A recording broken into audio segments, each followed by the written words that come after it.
All right, we're on now. Okay, so Brett got his wisdom teeth pulled. So this is Street Fight with Brett Payne and Brian Quinby, the #1 anarcho comedy show. I'm trying to do all the stuff Brett does, but I cannot do that. But I do have a person that is perfectly capable of it co-hosting with me, but I didn't let him do it. I have Will Menaker from Chapo Trap House. Hey, it's Street Fight Radio, the #1 anarcho-comedy radio show on any station across your nation. WKCRS, live from Columbus, Ohio. It's me, Will Mad Dog Menaker, with Brian, the Madman Quimby. Back now again. Do that as Ben Shapiro. Street Fight is a disgusting, degenerate show. I don't know. I'm my nose, it fucks it up when I do Ben Shapiro, so... Yeah, I love it. But somebody wanted impression. to hear that. Yeah. So yeah, I went out last night on Twitter and said, "Hey, what do you guys want to hear Will and I talk about? So we don't talk about Sons of Anarchy for an hour." No, we can talk about the Bastard Executioner. We're going to talk about Kurt Sutter's new show. What is his new show? I gotta look it up, man. Is it the Mayan show?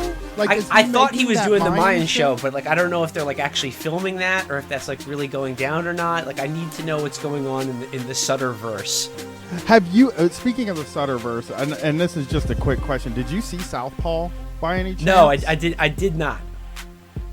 Okay, so I didn't either. I'm starting to think that might not be part of the Sutterverse. Okay, Sons of Anarchy star confirms his role in the upcoming Mayans MC spinoff. Okay, so the guy that played the leader of the Mayans is definitely going to be in there, and so that's it. We got a Mayans show, which we will not watch, but I like the Mayans. I like that Mayan. I like that dude a lot. So I may have to check out the Mayan show. I have not. Now, quick digression. I have not seen Southpaw, but I did know that it was written as a vehicle for Eminem to star in. So that's another. As a boxer? As a boxer, yeah. But I think he was I'm going to see Southpaw. I think he was too strung out on pills at the time or something like that to I don't know, get in shape or hold it together. So Jake Gyllenhaal just slid in there. God, he's a tough dude though. He got swole for that. He got Felix sized. Oh yeah, and he was on that Christian Bale shit because I think the movie he did before that was Nightcrawler, where he looked all spidery and fucking wigged out. I loved that movie. That movie was fantastic. That movie was great. Yeah. I think the new one of the things I guess we'll just start the show talking about TV is you gave up on The Walking Dead. I finally did it. Me, right? I finally did it. It was this season premiere where it was Negan, whatever. Find out who he killed. Negan. It's going to be the most brutal hour of television ever. I didn't watch it on Sunday night, and then I was spinning. I was should I check it out? I'm going to see what happens. And then I was just you know what? I really don't give a shit. I read who he killed, and it's he killed 2 people. That's a twist. But I just realized that I don't care anymore. I broke the spell. That show is 4 seasons, too long already. I'm I'm bored with this, but I just kept watching.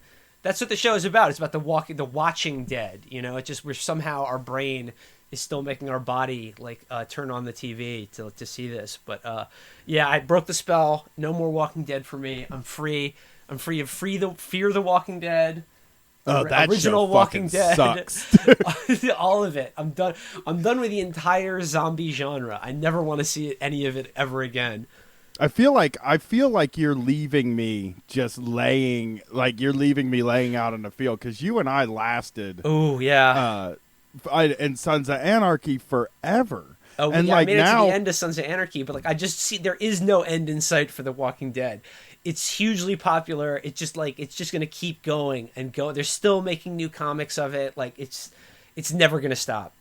Yeah, it actually says, I actually looked at their Wikipedia because this is something that Brett brought up to me when I told him I'm just going to keep watching it until it's over because I did that with Sons of Anarchy. And he was like, well, I think they just signed on to do 7 more seasons. Oh. I was like, God. I might not make it. This might be where I don't make it. Okay, holy shit. If you are if you're Rick, Andy Lincoln or He's like the only character that's been on the show the whole. Him and Coral are just about the only actors that have been on the show the entire run of it. Oh man, you must be sick of it. Like at least some of them, they get to die. They get the sweet release of death from filming just season after season of this show. I mean, they're going to kill him. They have to, because it's going to be one of those things now where they have to. It's almost like it is like wrestling. They can just rotate new people in. Make it a show about Negan now. It's just the Negan show. He's an asshole. Don't. Everyone loves him. He's a sadist. It's America, people. That's what's interesting about Negan. He's something where I just discovered, like, he is a cool guy written by nerds that have maybe never met a cool guy in their entire life. That's so right. That's so true. Because he even has a leather jacket. Like that's his, like, he has a leather jacket and a baseball bat. Those are his, like, that's his character, like, affectation. And they're like, he's the guy with a leather jacket. He's the badass. He's the guy with the leather jacket that does eeny, meeny, miny, mo before he bashes your head in. That is such a fucking geek nerd thing.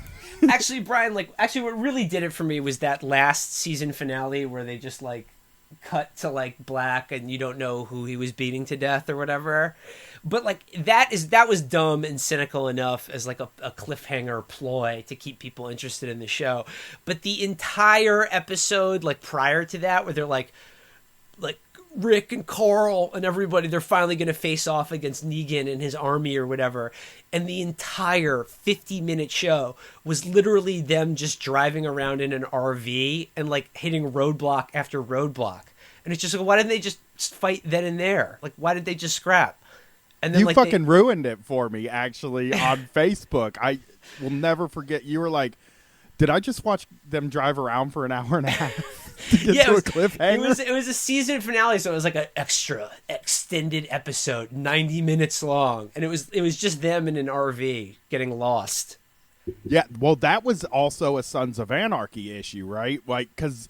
like the episode of The Walking Dead this week that I just watched before we started recording was also 90 minutes, and I'm like, oh God, we're falling into the Sutter trap here. These things are good. This could become a real, because the end of Sons of Anarchy, there were 2 hour and 15-minute episodes. A lot of threads he needed to tie off to end that show in such a satisfying way.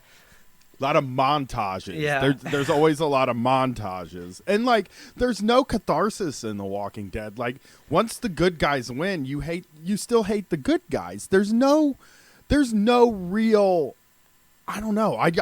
I'm not enjoying it. And that Fear the Walking Dead, I didn't have any fun with. But I think another problem with those two shows is the concept of the mid-season finale. That is a huge problem. I hate it. Because, I hate it.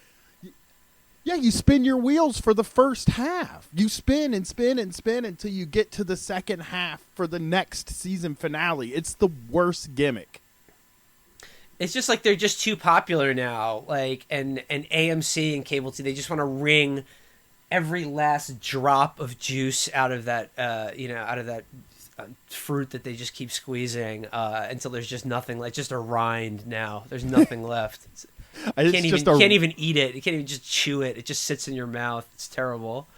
Just it's really just like you're waiting for the next really violent thing to happen. There's no zombies in the damn show. It's just it's something violent happens every episode. It's this totally desensitizing. I'm actually against it now. I'm against violence on television now because of this show. Oh, this is sick. This is sick. You come on my show, and now you join the PMRC. That show should have a sticker on it. You should put a sticker on your TV before you start watching it.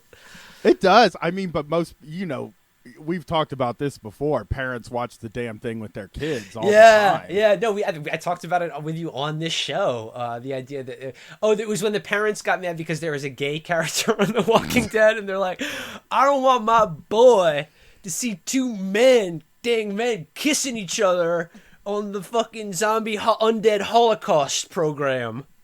Yeah, I just want to see. I want to see some undead walkers getting their heads split open like a ripe melon with a shovel, baseball bat, or some other blunt object. I don't want to see the dang gay agenda. I just Yeah. want to see Now- headshot after headshot, just like heads getting snapped back with like 50 caliber bullets, just like splitting it, just blowing a divot out of the back of people's heads. That's what I want to see on family television. Yeah, it is way desensitizing, and it sucks. It's just such the geekiest thing. Somebody, but while we're on this, somebody asked if you saw Doctor Strange, and I'm betting no. I have not seen Doctor Strange yet. I did see a movie. I went to the movie theater yesterday. I saw Arrival.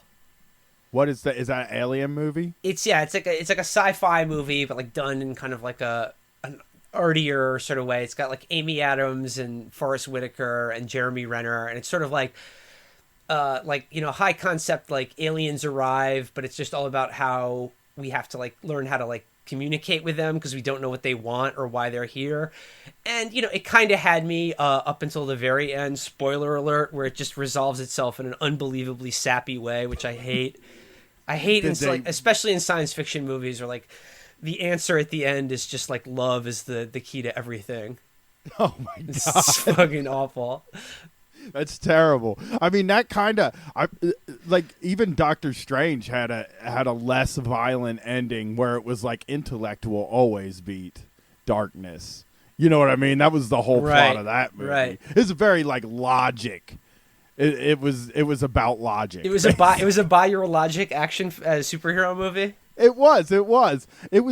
Yeah, it's like a doctor. Doctor Strange learns how to like cast hexes to like deflect ad hom attacks and stuff like that. Yeah. Here's the real bummer, Will. So I went on a date with my wife to see this movie, and we both got really stoned. And I'm probably gonna see it. I'm probably do the same thing and see it next week, but by myself. I could not figure out, first of all, what it was about or what Doctor Strange's powers were, because I was like too high to figure out what. He's a magician. It's like it's magic. Yeah, I hate magic that shit powers. though. Yeah. Yeah, I couldn't figure out the movie. I didn't know what the movie was about, and I didn't know what his powers was. I kind of thought it was going to be simpler, I guess, because all those movies are pretty simple. But I'm reaching my point here with these Marvel movies. Like, I've seen all of them still, but at some point I'm starting to see the end where I stop seeing them. Maybe Trump's America will be like, you know what, man, I'd like something a little more realistic. I'm sick of these fucking if Marvel were smart, like Disney, I guess now, they would just like realize that like they should just take like a 3-year break and then come back with like, and then come back again and be like, hey, Captain America, everybody, remember him? As the people, it's just, of course they're not. But you know what? I was actually thinking about this the other day, and I'm glad you brought up the fact that we're living in Trump's America now. I was thinking about it like leading up to the election, and then especially after the election, when you saw like all over social media, just like, the distraught, heartbroken libs who just like kept turning back to Harry Potter. They spent the whole election imagining themselves in Harry Potter, and then they're like now dealing with their grief. They're like, it's just like Harry Potter. And I think it's the same thing with these superhero movies. Like, I don't think it's an accident that like the superhero genre like really, really became like hegemonic in the Obama era, because I think it was like at a time when like sort of the liberal, I guess, like entertainment industry or like the kind of creative class, they finally got what they want in a leader, but realized that like that doesn't matter really. Like, it's one good person like really can't make a difference in the world. So like they retreated more and more into these kind of entertainment products that are nostalgic, that remind you of a time when you were a kid, and present like, because the Marvel movies sort of like make nods to like the real world and like kind of deal with real world issues, but like they always do it in a way that's like very reassuring to like that type of person. Yeah, I wish they would have remembered to come out. I wish they would come out of the movie theater and not like feel like we live in Metropolis or whatever the Marvel universe is. Because I have seen a lot of that stuff too. All I've been thinking since the election, and a lot of you guys post the Harry Potter stuff and the Star Wars stuff on Twitter. I see it and I'm like, they thought we were going to be having an Ewok party right now. Yeah, absolutely. We'd all just be in the woods fucking having an Ewok party with Hillary as the president of the United States.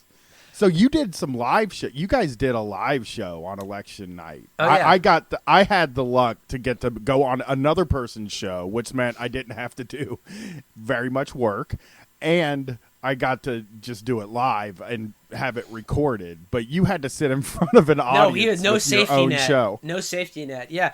Me and the Chapo boys and Virgil Texas, who by the way now is officially a Chapo member. We rolled him in. Him and Amber now are now officially in the mob. But we did we did our live show on election night, but we did it like as it was happening. And like the conceit of the show was that it was like a fake kind of like cable news election night analysis with like all the different like, and now for the demographic perspective, like, with stupid maps and stuff like that.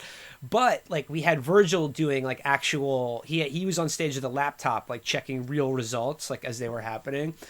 And like we were in a room, we sold it out. Like it was a fucking great crowd. Everyone was psyched to have a good time and a party. But then about halfway through the show, he started doing the real election returns and was like, so it looks like Florida and Ohio are going to go for Trump. And man, you could just feel the fucking wind go out of that room, man. Like the crestfallen, like people just checking their phones, looking at it. I mean, the show turned out great. Like we really held it together, but you could totally feel the energy in that room shift. Cause like when people were all expecting it was going to be a fun night, Hillary was going to win, we could all make fun of her. But then it was like, this shit got, people just probably wanted to be with their families or something at that point. They were like, why am I listening to this comedy shit? And I was. I know I said it on the show, but we also changed the ending of the show as it was happening. Cause like we catered to every possibility but Trump actually winning. And we had this whole bit at the end where like Felix was going to go in the bathroom and shoot himself like Jack D. Ripper in Dr. Strangelove because he couldn't stand living in a Hillary presidency.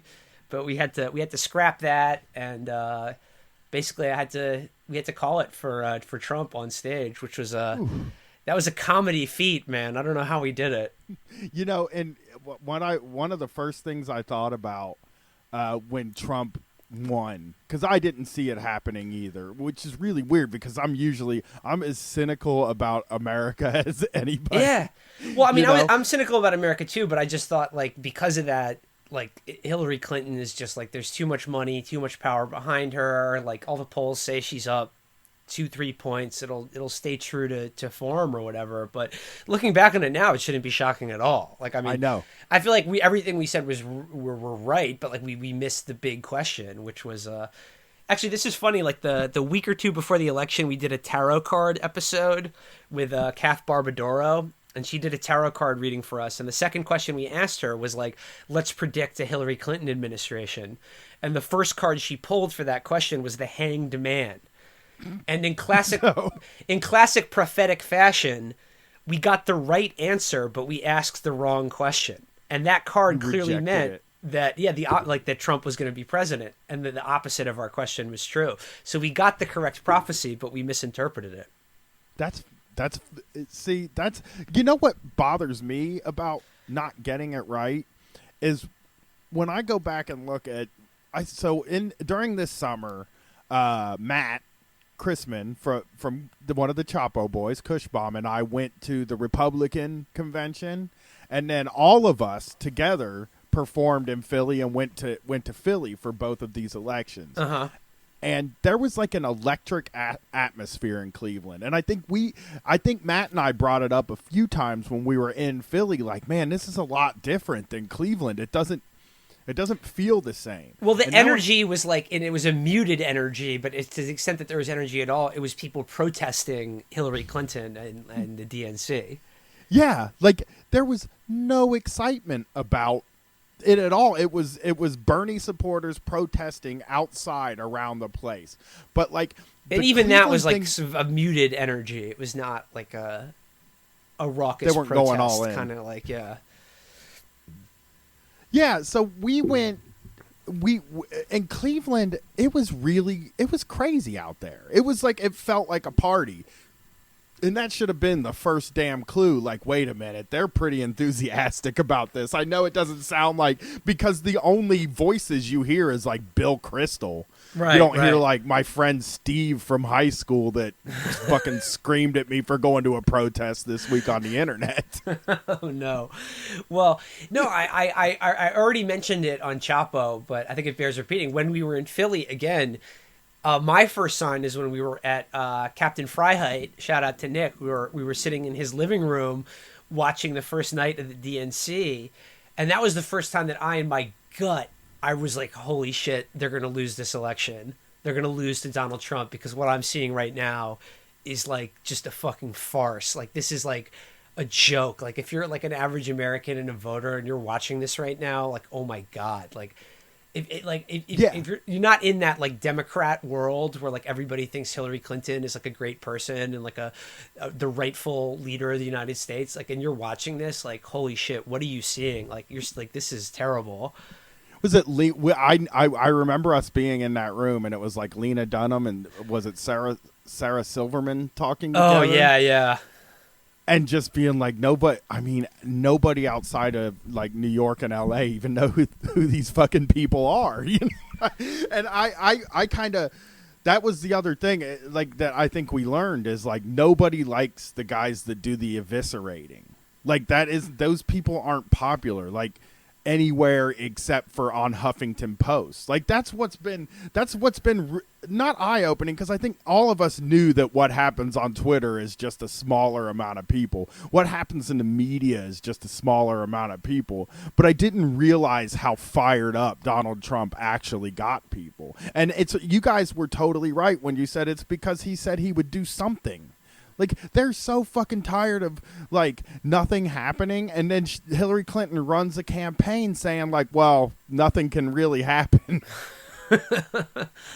Yeah, that was inspiring as hell. Yeah. Like, I mean, like, the inspirational quality to her campaign was just, like, herself and the fact that she's a woman running for president, which is, like, you know, if you're a woman, I could kind of see the appeal in that, but, like, not weighed against like the, I don't know, just bleak realities of your everyday life. I don't know.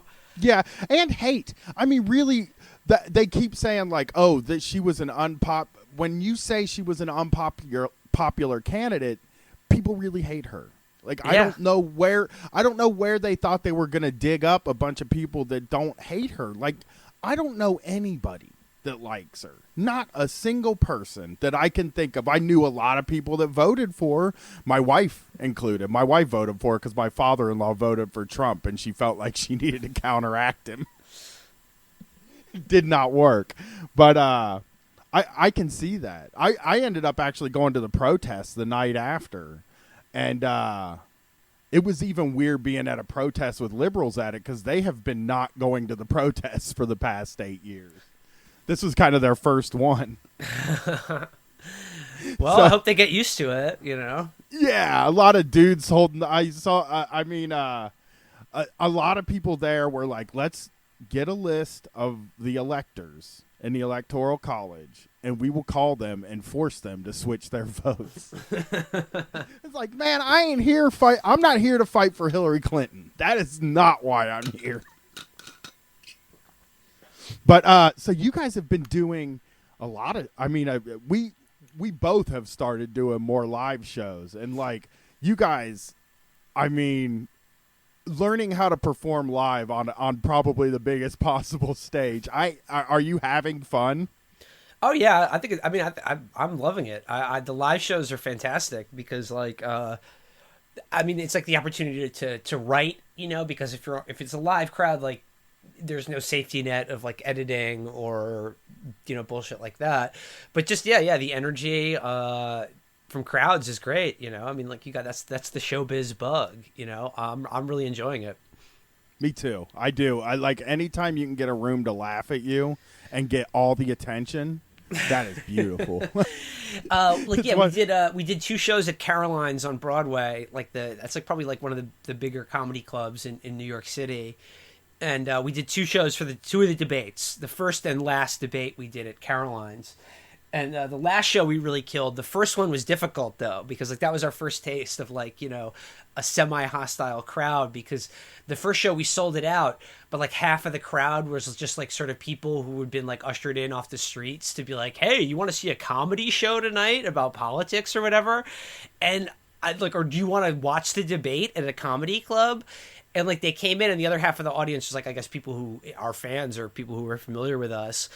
And then like so the debate starts, and we're doing our thing, and we're like making comments and cracking jokes and stuff, and like half of the audience is like shushing us from from the crowd. They thought they had literally paid money at like a cover charge and a 2-drink minimum to sit in a comedy club and watch the first presidential debate like uninterrupted.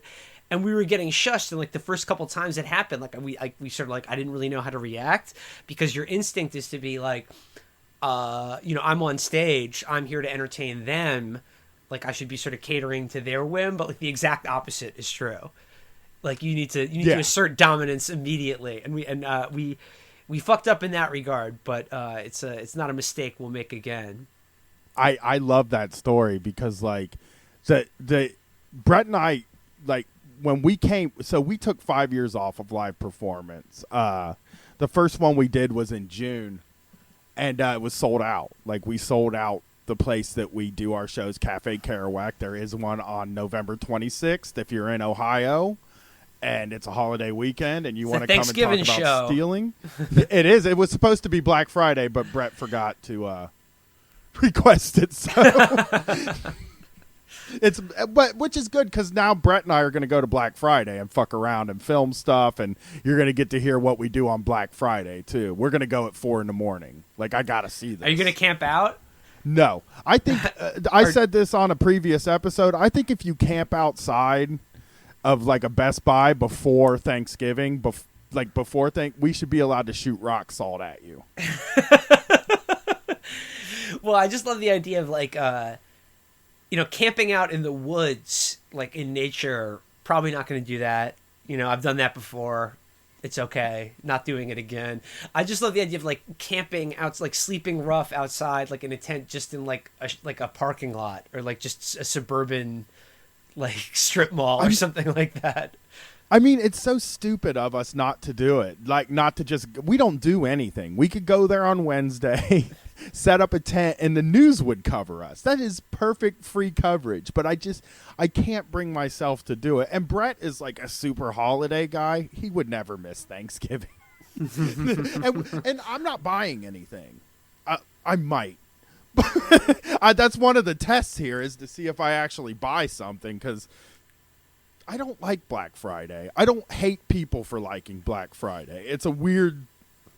I don't feel strongly enough to like be mad at somebody for liking Black Friday, but like, I mean, it's insane to me. Like, I hate crowds of any kind, and like, or waking up early to do anything, or just shopping in general.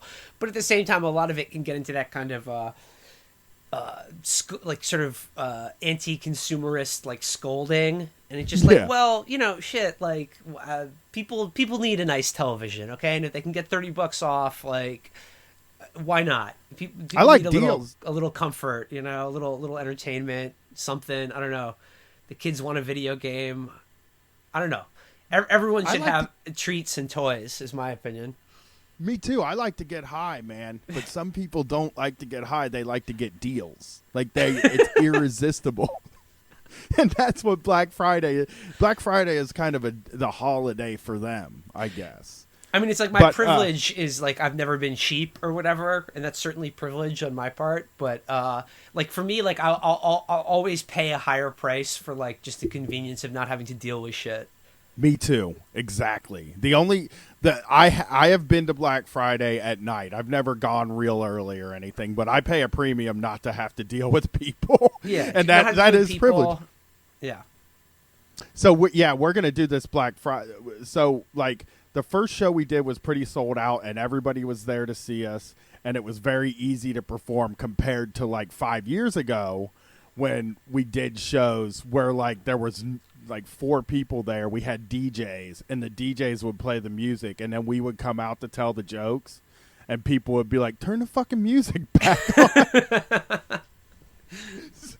So when he told me, when Matt, I had talked to Matt about it, he told me about those people shushing you, and I'm like, you know what though? That is the live experience. Most, like, there's always some discomfort, and like you guys are having to do it in front of a lot more people than I did. You know, when I did live stuff in the beginning, I would like do these open mics, and one of the ones I did, they used to have it in a little back room, and the people that wanted to see the comedy would just come in this back room and watch the comedy, and it was usually.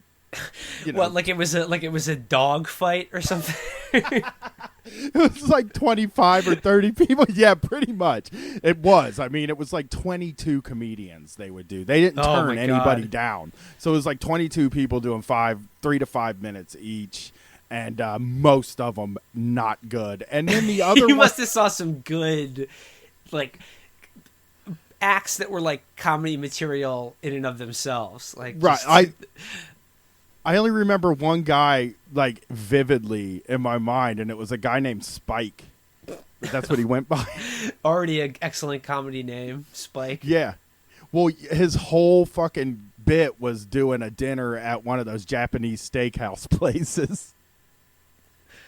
But, like, what, pantomime or? Yeah, like he was doing the accent, and then he would be like, "Oh, you want he's doing a funny Asian accent. That's good. That's good. That always kills. The entire thing was about how fun they are, and then basically just acted like one of the waiters at that place, and like the whole joke was like, "Oh, they talk with an accent." And like, I just remember having to go on stage after that. My jokes, a lot of them were basically what I do now, like drugs and stealing and shit like that. And I just said I can't do open mics anymore and decided to focus on street fight. But you guys kind of don't have that. You backed in the other way, and you can't be like, well, I'm just going to focus on Chapo now and not do this live thing. Like, you're pretty much wrapped into the live thing forever now. Yeah, I'd love it, dude. I get questions all the time. Like, my goal in 2017 is to take Chapo, like, U.S. tour.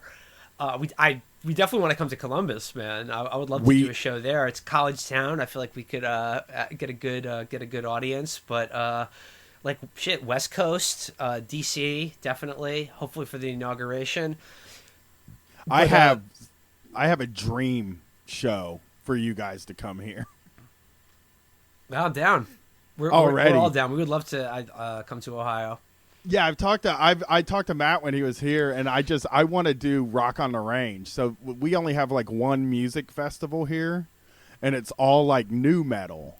And we want to bring you out here so you can get the full goddamn Midwestern dirtbag experience.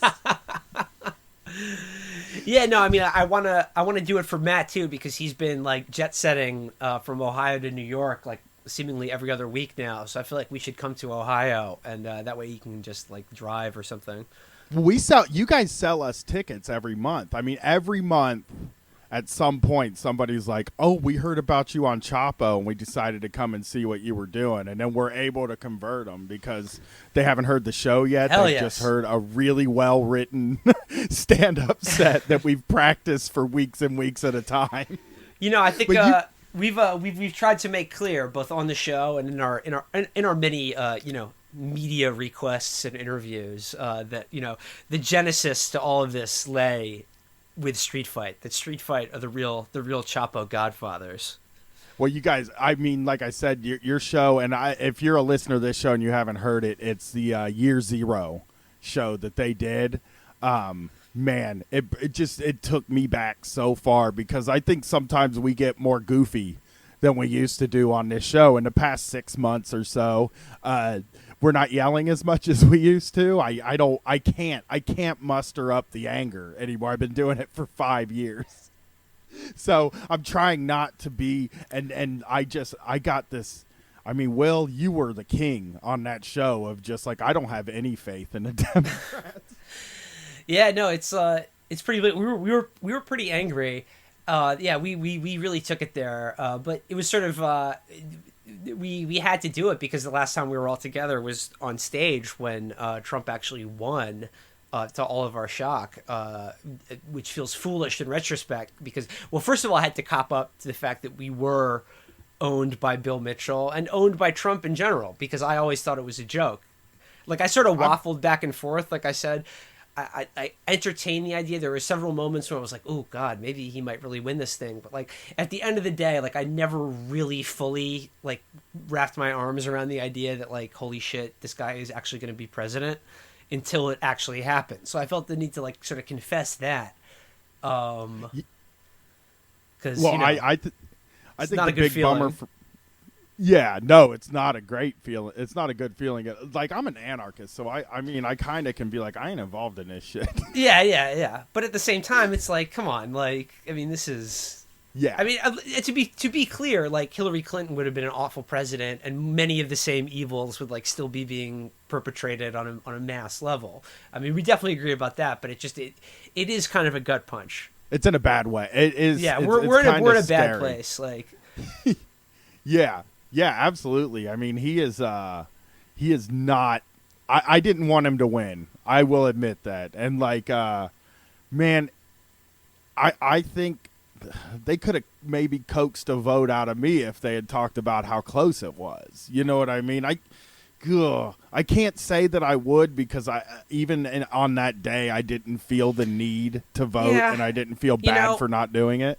You know, and I was talking about this before. It's like, you know, where you're sort of like confronted with this thought like, oh Christ, like should I have been like phone banking for this person I despise? And or like even voted in your case. And you know what my answer to that is it wouldn't have made a difference because like the blame lies squarely with Hillary Clinton and her campaign. And if you were really hoping for them to win or at least hoping that Donald Trump wouldn't win, like you got to blame them. Like there's a lot of smart people who I'm sure gave time and effort because they didn't want Donald Trump to be president or they wanted Hillary Clinton to be president, but like they fucked up. It's their fault. They absolutely blew it. And like you could have given like your best effort. She still wouldn't have campaigned in Wisconsin even once. I mean, why do you think she didn't? She wasn't even here very much. I can say that I think she did. I think she just saw. She thought that it was just already sewn up, and that like all the states that went for Obama in 2008 and 2012 would go to her by default. Especially considering that Donald Trump was like so abhorrent to like the media and you know the right-minded sort of person. Yeah, she came here. When I think about it now, if we're just going over it, she came here after the Grab 'em by the Pussy tapes came out.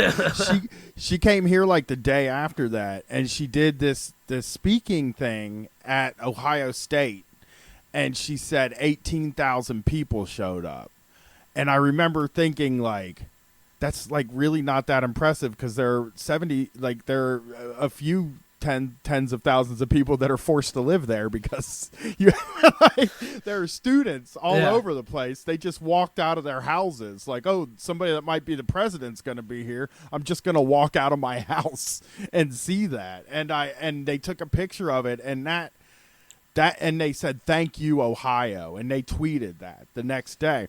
And I remember thinking like that. I mean, that was the last time she was here. That is the last time I remember coming in. I drive for Lyft, so I know when they're closing all the roads and stuff like that. And I profiteered. Well, I didn't make a ton of money off of Hillary Clinton rallies. She really was she didn't draw very well. But it was just, she wasn't here very much. And she probably, I mean, Columbus is that little blue dot in the middle of Ohio that shows up on the new memes. On the new, this is where Hillary Clinton won. This is where the high crime rates are. Yeah, they're like, if only Columbus, Ohio voted for president, here's how the electoral map would look. Yeah. I mean, it's so blue here. The people that voted are really the people that don't live in the cities. And we brought this up on Street Fight this week. A lot. I got into an argument with a guy. Okay, he was actually my best friend in high school. And we're not as good of friends now. He still lives there, which is a part of this story to me. Like, I don't want to come off as a snob, and I still live 20 minutes away from where I grew up, right? But it's like a different world where I live now and where I grew up. Like I live in the middle of a city, and I'm around all kinds of people: black people, trans people, gay people. I have friends that are of all different types, and I knew that like they were going to be scared about this. I had conversations with friends of mine that were like, I'm really worried about this, and my wife was genuinely worried about it, and they were voting for Hillary Clinton. All of them were.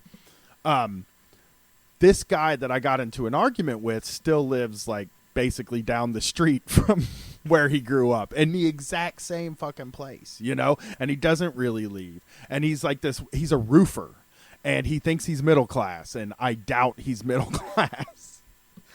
But he asked this question on Facebook, like, what was Hillary Clinton going to do for the working class? Like, was she going to do anything that Donald Trump wasn't going to do? And really, I mean, nothing you can really say. No, you know, and the fact that Democrats, like the actual like liberals who like are still fucking deluded, still lying to themselves. They can't answer that question, and they're avoiding answer that question by saying it's all about racism or misogyny or whatever, which I'm sure a lot of it is. But no, they can't answer that question, and because there's no answer for it. I mean, the answer for it is that, of course, Donald Trump won't do anything for them either. But at least he's talking in a way about jobs and trade deals that have eviscerated much of the Rust Belt, including Ohio. It's back to the idea that at least he was acknowledging that there was a problem, whereas that, like, you know, Hillary Clinton was like, America's already great, you know, here's Katy Perry, like, you know, like, so yeah, like if you're that guy who's a roofer or whatever, I don't know, I gotta say, like, I mean, you're an asshole for voting Donald Trump, but like I understand it in a way. I understand why you would never vote for Hillary Clinton. Let's put it that way. Yes, and him and I actually, I went to answer his question about why, because it was directed at me, because I got to be the only person he knew that protested. Right.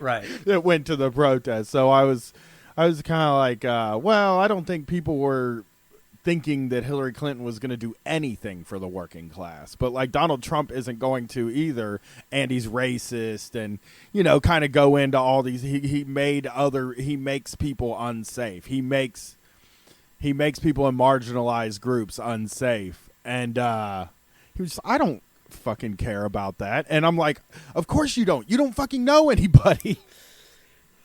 Like that is what it was. Like, the people that didn't vote for Obama aren't racist. They just don't fucking care. They're not woke. They don't understand any of that stuff. Like those, but like, because those aren't real concerns in their lives. And like, you know, that's a failure, you know, on their part or their imagination or whatever. But at the same time, it's like sort of understandable. Yeah. So in the end of this show, we have about 20 minutes left, I think. Yeah, we have about 20 minutes left. So I was mentioning our shows our live shows. And one of the things we like to do with the second show of the week, Will, even if we have a guest, is kind of hit on what we're going to do at this live show, which is we're going to talk about shoplifting and monkey wrenching. Hell yes. Make Black Friday red. Do everything you can to make sure that day they are not profitable. Is it stealing? And we've asked our listeners for stories about stealing, and for stories about like time theft and monkey wrenching at work, which I found out that a lot of people don't know what monkey wrenching is. It is just trying to stop the gears at work. Anything that fucking gums up the gears at your job is monkey wrenching. But do you have any were you a shoplifter, Will? Now I get the vibe that you were. You are correct. I went through like a very brief shoplifting phase in like 6th or 7th grade.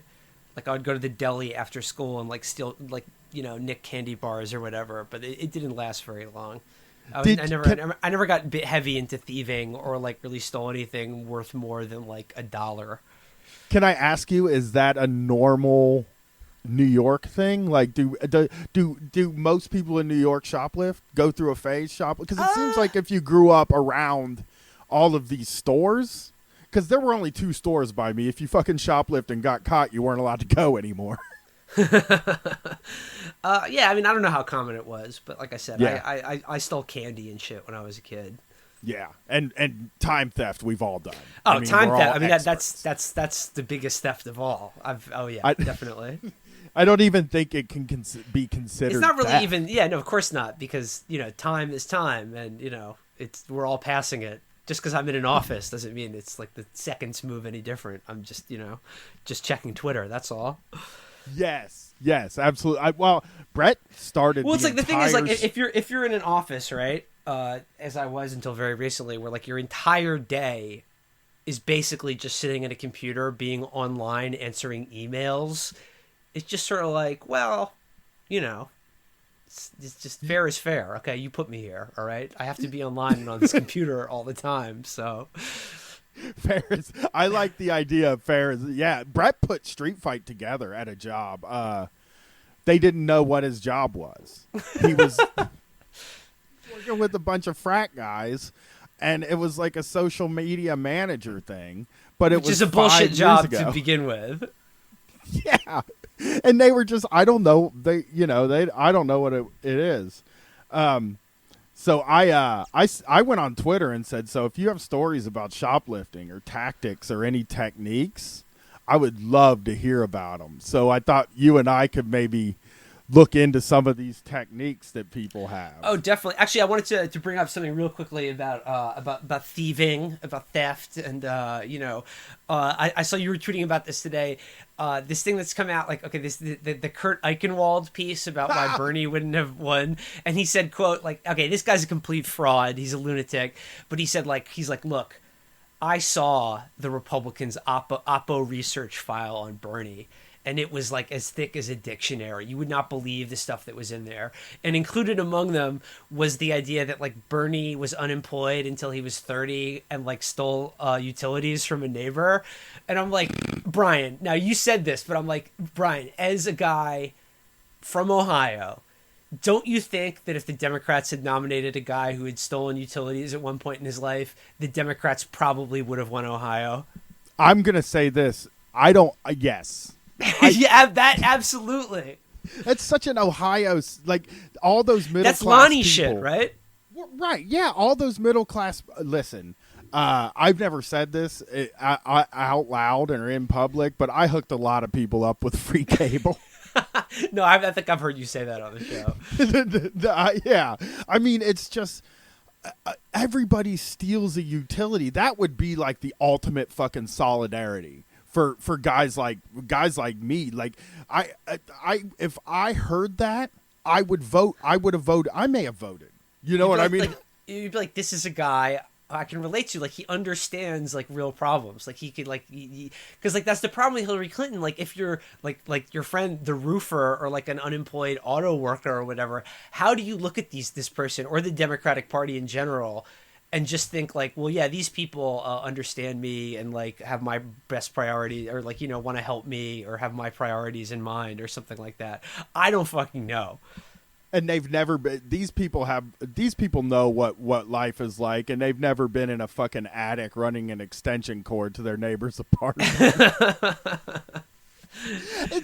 It is crazy. Like, everybody steals like utilities. That's not even an odd thing. And well, like utilities should be free anyway, so you're Yes. right to steal them. Yeah, that is such a popular, like, I almost don't know anybody that has it. First of all, getting your power turned off is pretty normal for a lot of people. There's like a large class of people who get their it's almost like a phase in your life, getting your electricity turned off. And they even make that sound like part of the problem. Like, yeah, part like of the you're problem stealing is or that he didn't pay. Yeah, exactly. Because stealing isn't a big. I mean, I don't. People. That's one of the things I think we're learning this month, and our mission to find out about stealing is. I mean, at least in our listenership, people aren't opposed to stealing. Well, what are, okay? So you put the call out on Twitter. What are some stealing techniques and stories that you've gotten in reply? My absolute favorite stealing thing right now, and this will even bring us back to the roofer thing. Will, it's beautiful. Yeah. Contract. We've had a few people that work at Lowe's and Home Depot. Okay, and they have installed those self-scan checkouts at both of those places, which to me is insane. Because you can't even get them weighed. You can't get, you know what I mean? Like at the grocery store in the self checkout lines, when you like put your stuff, you're like checking in almonds like they're grapes or something to like get and the weight the weight. It knows when you have something. Okay, so as long as you put something in the cart, it knows. You can't do that at the hardware store. They don't have a space big enough to put like a big fucking piece of plywood on the machine. It just has to trust that you scanned the right amount of cardboard, but that's not even, plywood. But that's not even what these contractors are doing. Again, contractors who would be mad, well, first of all contractors are thieves just by nature, right? They're all crooked, okay? Yeah. They thieve from the people who employ them, like, constantly. I don't mean, like, steal stuff from their house. I mean, like, they just screw them over, like, as a matter of course. Yes, exactly. Wouldn't have voted for Bernie Sanders, though, because he's done the electricity gimmick. Yeah.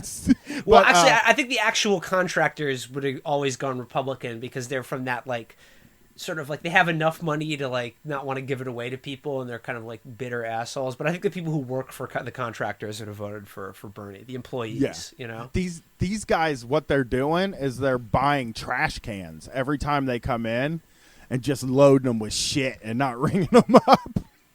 What? So how do they leave the store then? With the fucking trash, just push the trash can out on a cart. You know what I mean? You get a company credit card so that you pay for the trash can, but you fill it with like shit, power tools and shit. Whatever you need, just fill it and then scan the trash can. So that's like, so they're not weighing the trash can. They don't notice the trash can weighs like 300 pounds or something. No, because it never gets put up on the register because you can't do that at a hardware store. Oh my God. Well, that's funny because like to do that. That's interesting in terms of the discussion about like stealing and shit like that.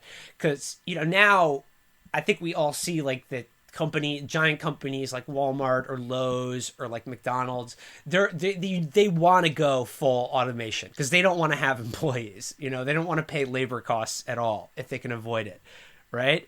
And especially if they're under pressure to like pay a living wage or provide benefits, they certainly don't want to do that. So I mean, like, and this is the stick that they're always saying, like, hey, $15 an hour would be nice, but you know, we're just gonna replace you with computers. And I just feel like the more that happens, like the more people should just, if there's nobody in the store, people should just steal. Yeah, like, you did a thing on Chapo about Walmart's, about the crime that takes place in Walmart, which I was astounded reading that. Like these gigantic stores, there's like 12 employees in them, and like really serious crimes take place in these Walmart, not just like stealing, but like assaults and like rapes and things like that. And local police departments are sick of it. They feel that like they're a public good that taxpayers pay for, that is basically, because there's so much crime at Walmart, they're like the de facto what should be like the private security of Walmart, but they don't hire enough people, so they have to have a cop who's just stationed in Walmart collecting all the people who get caught shoplifting and stuff. Yeah, well, that's been a big major theme of this month too. Is Walmart's where people steal from, and like that's me putting two and two together with that is like, there's nobody working there. So why? Well, in the article about all the crimes that take place in Walmart, like they talk to people like experts in like what is it called, like loss reduction, things like that. And the example they used was Target, and you know, Target, they're a rotten company too, but they employ enough people for a store to run. You know what I mean? Like, so they don't really have this problem in the same way Walmart does, which is just like, Walmart, it's like some kind of post-apocalyptic thing. It's just these giant stores filled with stuff, but like nobody's in them, but like roving gangs that control different aisles or something. It's like Mad Max or something. Yeah. Their parking lot is very perfect for crime. They let you stay overnight in the parking lot because a lot of their employees have to do that. You can just sleep in your car in a parking lot overnight. Yeah, and you're so anonymous there. Like you can go by. I think I had a weed guy that I exclusively met in Walmart In a parking Walmart lot. parking lot. Yeah. Yeah, and now I kind of even feel like that's part of the strategy for hurting these companies. It's like, fuck it. You know what? If you got to do dirty business, do it at the Walmart. Oh, I love it. Yeah. Oh, yeah, that's a great idea. But like I said, like if they are not going to hire anyone, they're not going to pay labor costs. They're just going to try to automate everything. Well, then just like it'll be easier to steal, and we should take it back from them. Like if they're not, the employees should. I hope their employees are stealing from them. So but that is everyone a fun should. thing. That's actually one of the funny stories that we got was this dude said he worked third shift at Walmart. And when you do your orientation, they talk real tough. You know, they're like, I remember when I worked at the grocery store, they said, we can see the date on a dime from the cash register. Yeah, they're the NSA. They would, I mean, they lay it on super thick, right? And they're like, we will prosecute to the fullest extent of the law, et cetera, et cetera. Yeah, that is also their entire strategy to deal with their employees stealing. Like, it's toothless when they say it. And this dude said he worked third shift, and he was like, yeah, you know, I stole a lot of stuff, but it was pretty much implied that you steal.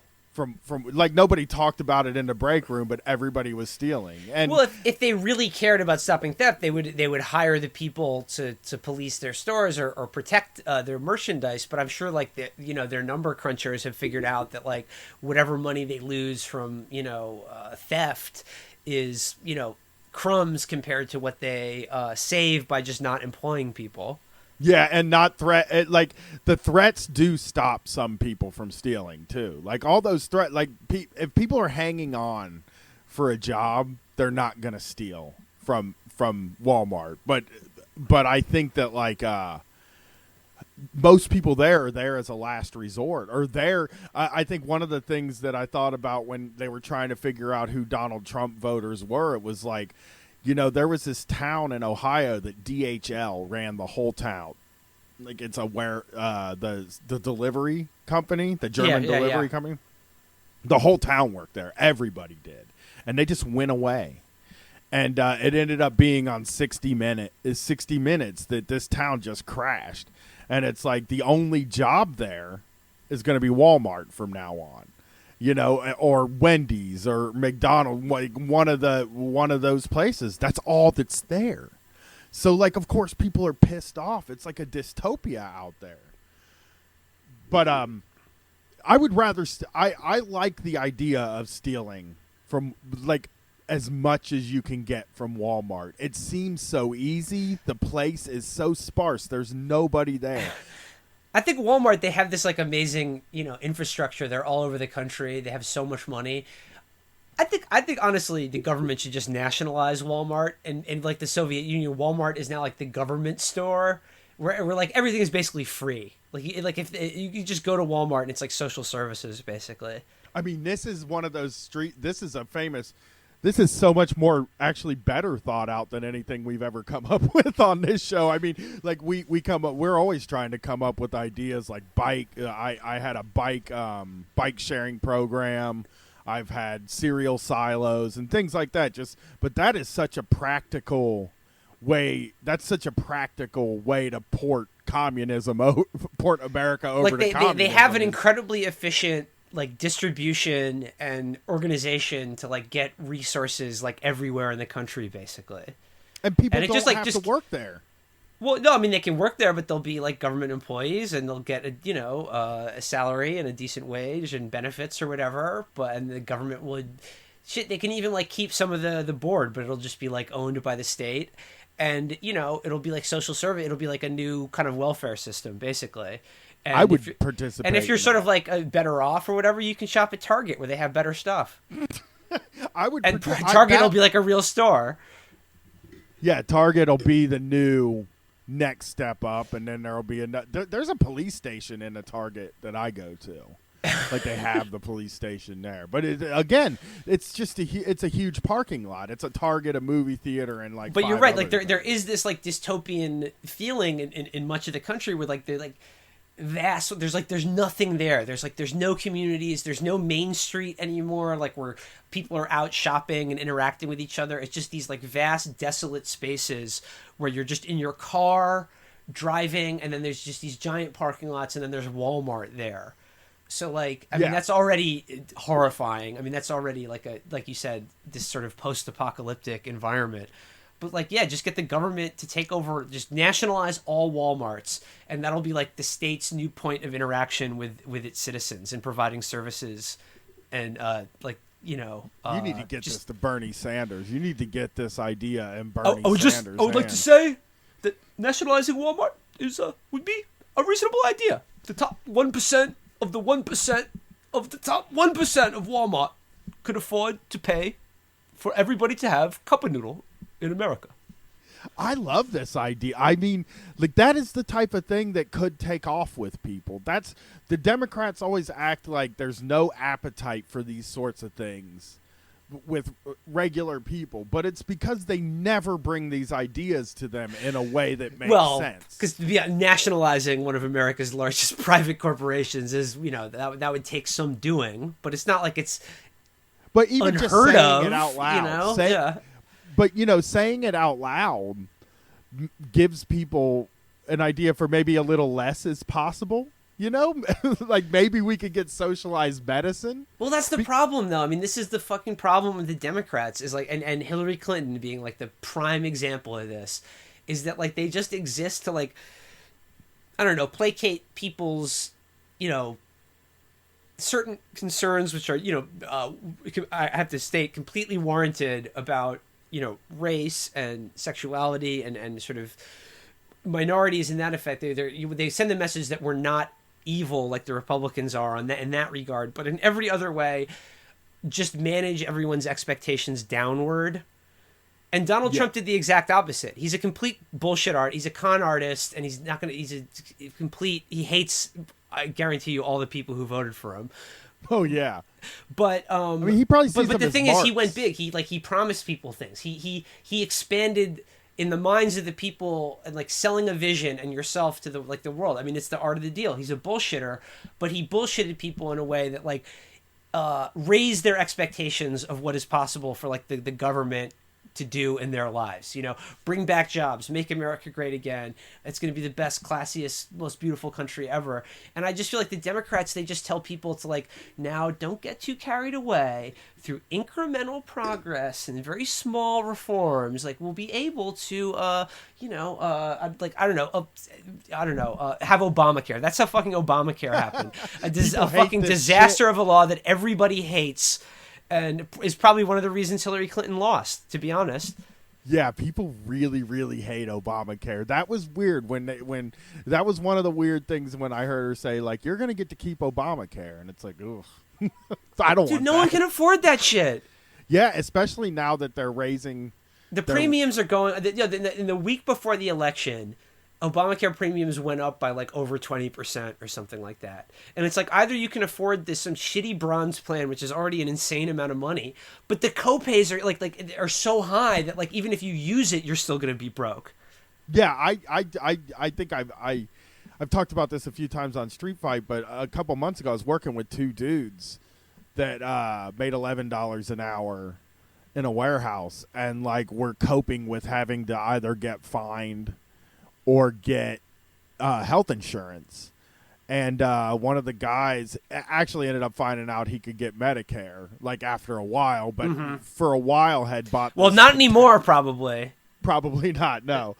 Bought this catastrophe insurance, like this catastrophic insurance where like it's only to maybe when you go to the emergency room they'll pay. Like if you're getting a car accident and like an ambulance like throws your corpse into the ER, like maybe like a 1/10 of it will be covered. Yeah, you couldn't possibly actually go to the doctor and get procedures done or anything, or any like kind of that. like preventative medicine or just a physical or a checkup or something like. No, and I imagine how many people have that, and then they're saying, isn't everything great with healthcare? We fixed healthcare, guys. Yeah, absolutely. Oh my god, those fucking idiots! Unbelievable. I know. This is what I'm saying. Like they don't understand. Like they're completely disconnected from the real world.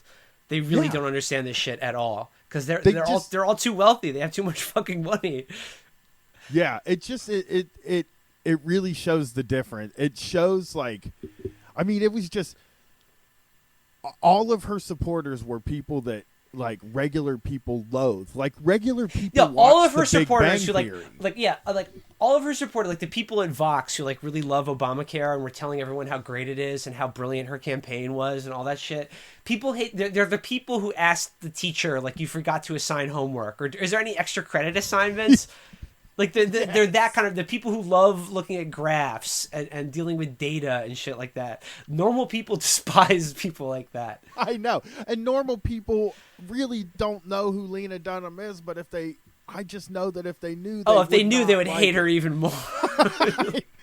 I know, and the guys that are eviscerating people, man, like, that stuff. I hate it a lot. I hate them. It's You know? corny. Yeah, it is. It's very corny, but nobody likes it. No, people that watch The Big Bang Theory don't even know what the evisceration was about. You know, and I just keep going back to like that. I don't know where these pieces came from. I don't know who the people are, even still to this day. Like a guy like Andy Richter going out and making a point to say, yeah, he's the fucking worst. But making a point to say like people wouldn't have voted for Bernie Sanders because he was Jewish, like the wrong kind of white. And yeah, I'm that's like, absurd. And what makes it worse is that it's all coming from almost entirely from the exact same people who said, well, Bernie's just another old white man. He's part of the establishment. And like, oh, well, now he's like, Fiddler on the Roof. yeah, now he's a POC. Yeah, now he's got him and his big hook nose. Yeah. And it's like, would Bernie have won, right?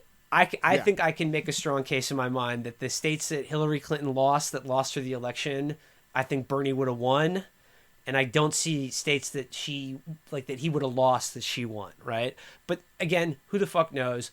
But, Nick Mullen, I think, said it best, was just like, if you ask the people who like really supported Hillary, if you had a chance to go back and do it over again, would you have supported Bernie? Like, the answer is not 100% we know Bernie would have won. The answer is that we 100% know for sure that Hillary Clinton cannot win. She did not win. Yes. So you sure you don't want to maybe try option B? Like, and just maybe if you could replay it out, see how it would have turned out? Yeah, and like, as far as the anti-Semitism, I mean, at least in my experience, and I grew up in a pretty a guy named Barack Hussein Obama won very convincingly won the election twice, Right. And he was like raised in Indonesia. Yes, and a lot of the people that voted for him either didn't come out or voted for Donald Trump. Yeah. Like that is, Yeah. They wanted. I mean, they want to feel like shit is. They want to feel like it's possible, and I really do think this Obamacare debacle has left people very hungry for single-payer health care. Like, if you started floating that now to just, and like I said, you can't do it without it being filtered through Sean Hannity and fucking. Worse than whoever that. else. No, worse than, I mean, that's the least of the problems of that. You got to get it to the Democratic Party first, which is a neoliberal corporate party. They're anti-egalitarian. They don't believe in kind of universal programs. Like the big knock on Bernie's free college program is that rich people could go to college for free. And it's just like, that's not the fucking point. Like A, it's easy to understand. B, it creates a kind of a real sense of solidarity across everyone in the country if it's something that everyone can take advantage of regardless of who they are or what their income bracket is. But the biggest point is that it's just simple. It's simple for anyone to understand. Yes. Yeah, it really is. And everybody, I talk to a lot of people.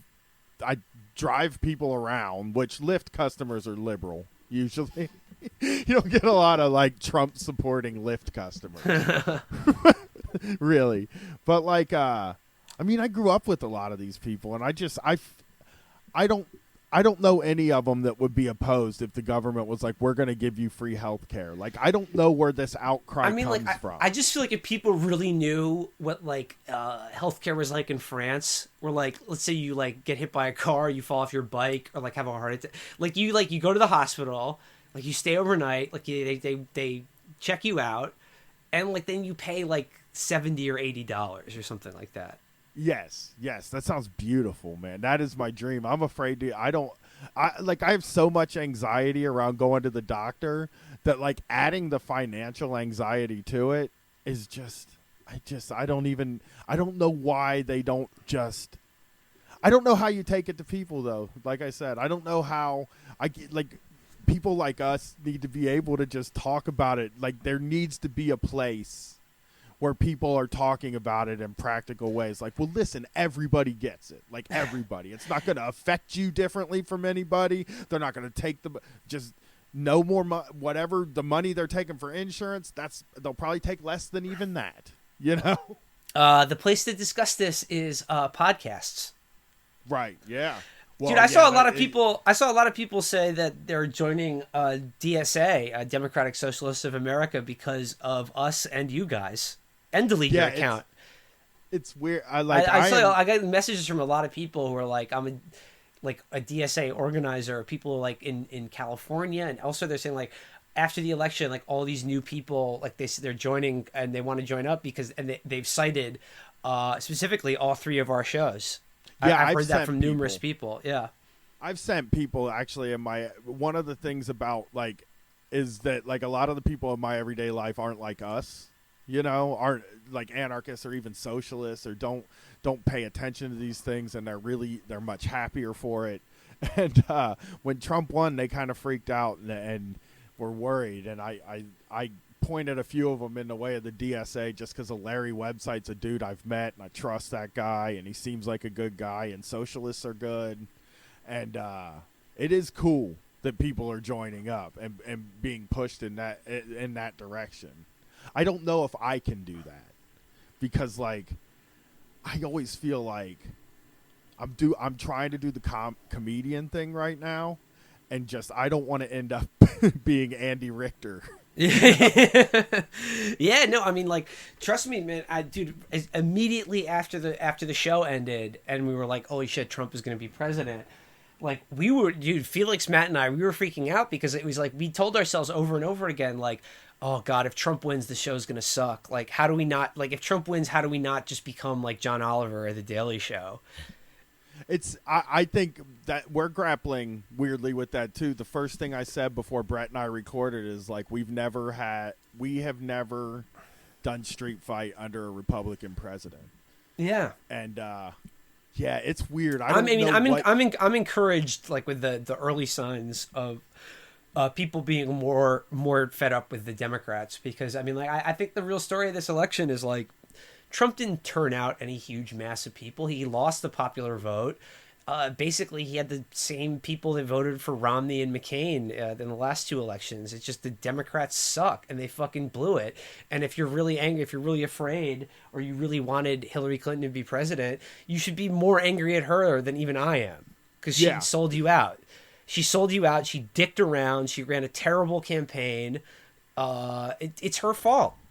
It's her fault. Yeah. It's the Democrats' fault. You should be angry at them. If you can start from that position, then we can maybe do something productive. But if you just like if you're just still like, oh, it's just so unfair, Trump is such a bad man, blah, blah, blah. Like, just, I mean, get over yourself. It's rednecks. One of those. Yeah, it's redneck. Yeah. It's just the country's rednecks. Just so racist, blah, blah, blah. It's like, dude, of course the country's racist. Okay. It's not anything new to say that, but it's just like, they're open to a black president. Dude, all those states voted for Obama twice. I know. I mean, like, it must have been something, right? Like, yeah.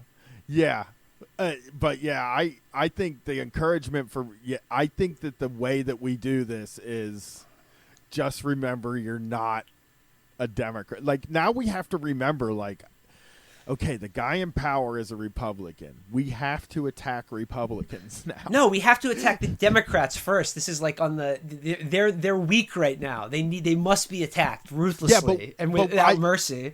I think you can't ignore the Republicans anymore. No. Like I think one of the things, and I said this on Delete Your Account, you can't just look at my screenshots. You can't just look at those as a goofy outlier thing. Right, anymore. Yeah. Those are fucking real. Because that's real. Yeah. All the TCOT memes are like coming true now. Yes, and all the teacup meme people are in power. You know that is terrifying. Sheriff That, with the cowboy hat, the black Oh, sheriff man. with the cowboy hat. The fucking... Dude, we were talking the other day about how like the possible Trump cabinet fixes is like one of those teacup memes from like 2012 or whatever, where it's like ideal cabinet. Alan West, Secretary of Defense. You know? Janine Pirro Sheriff might be on the Sheriff Supreme David Court. Clark. Yeah. Exactly. Janine Pirro on the Supreme Court Yeah, just could like have, all or these- Judge the- Judy. Yeah, Rush Limbaugh. Yeah. Oh my god. Yeah, just all of these. Oh my god! Someone said it like, the Trump transition team. Someone had a funny tweet where it's like it looks like a Mortal Kombat character select screen. It's terrifying. It really is all those people that I laughed at. I've been laughing at for Oh yeah. for like 4 years. Just having. How could the you not? biggest Because I mean, chuckle. that's the thing. How could you not? They are hilarious. But like now, you're right. Now it's not a joke. Like now, like I said, President Donald Trump was a joke to me until it wasn't. yeah, And then it happened like in real time.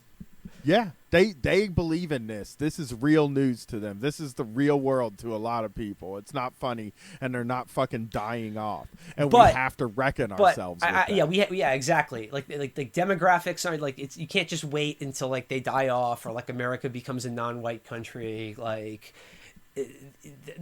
that's already too late.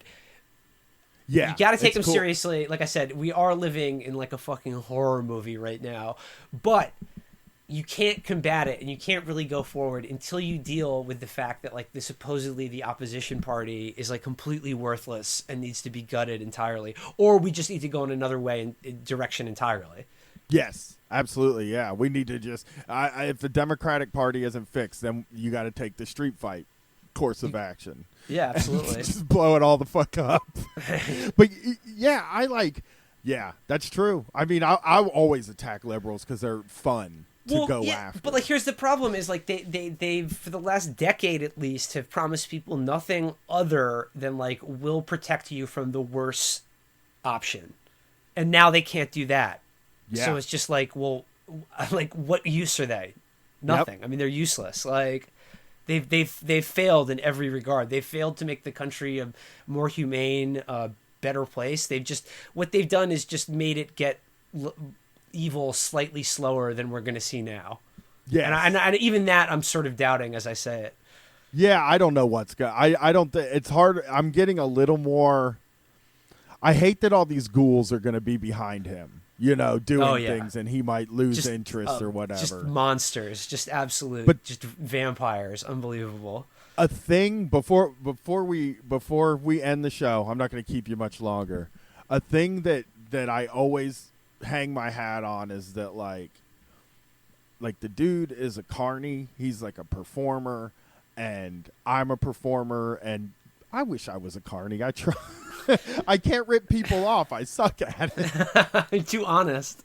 I just want to give them something. Or you're just good. too soft-hearted. Yeah. Yeah, I want them to pay and get something good. Carnies don't care what you get after they get your money.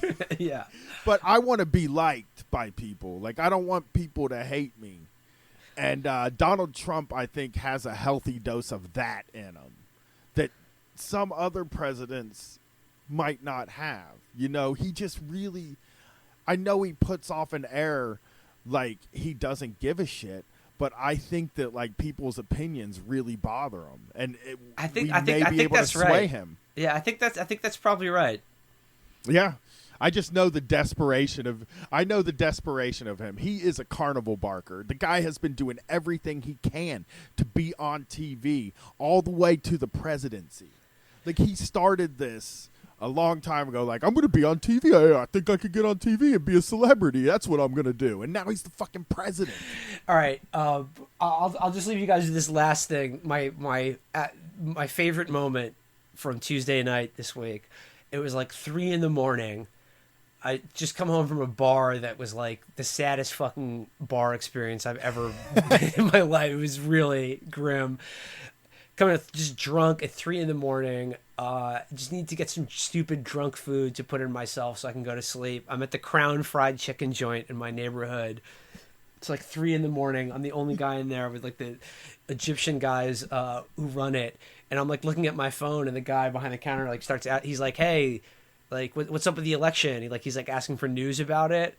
And I'm like, ooh, buddy. And he was like, did Hillary win New York?